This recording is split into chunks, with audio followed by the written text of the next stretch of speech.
Working on the old Firebird today, doing a seatbelt change. We're going from the old seatbelt type, which is non-retractable, to a aftermarket retractable type.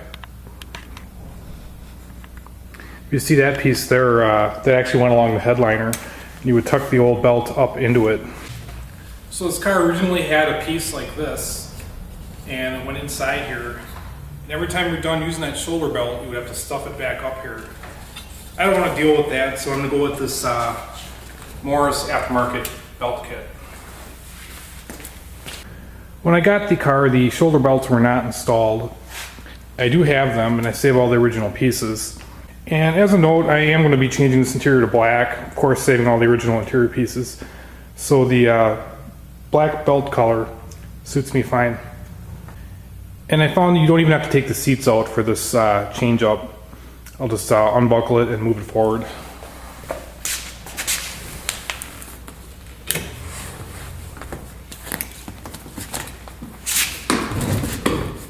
So the first step is you unsnap this cover here to expose the anchor bolt, and I'm going to undo her with a 13/16. Here you can see how that cover piece is fashioned. Here's the snap. The next step is to install this piece on the inside. I actually paid a little extra to get the GM emblem on there. Here I am day 2 of this project with the seat out. Go figure. The bolt that holds the belt in ended up getting cross-threaded. Having carpeting up in there didn't help. And then I tried to run a bottoming tap through it from the top, and that made the situation worse.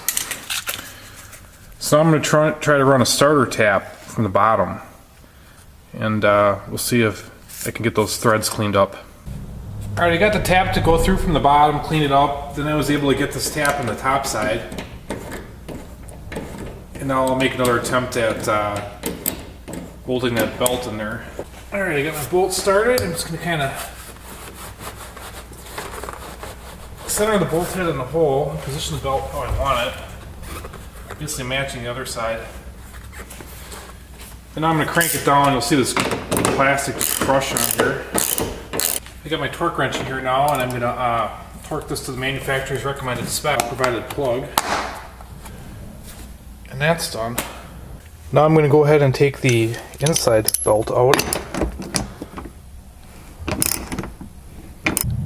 Upon inspecting the threads on the inside, I saw they were messed up before I even touched it. Alright, now I'm getting ready to install the seatbelt retractor.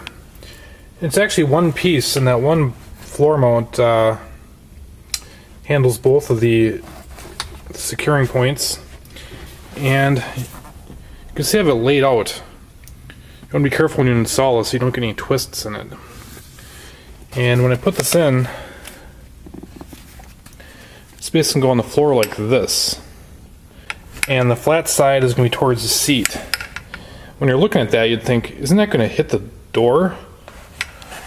Well, interestingly enough, this door panel has a recession in it, and it fits right in there. The door panel does hit a little bit, but small price to pay for some retractable seatbelts. So here's my retractor half-ass installed, and this one actually doesn't even touch the door. The other driver's side does just a little bit. The previous owner put a new headliner in this car. This will eventually be changed to black like everything else.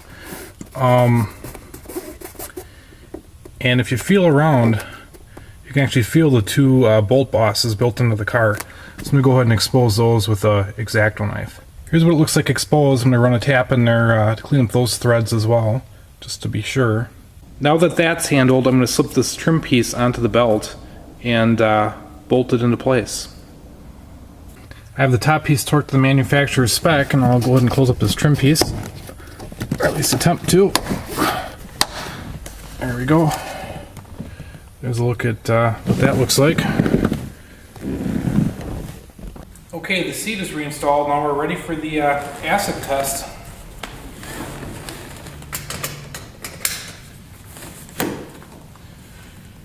It actually fits me pretty good. I'm a 6'4" guy.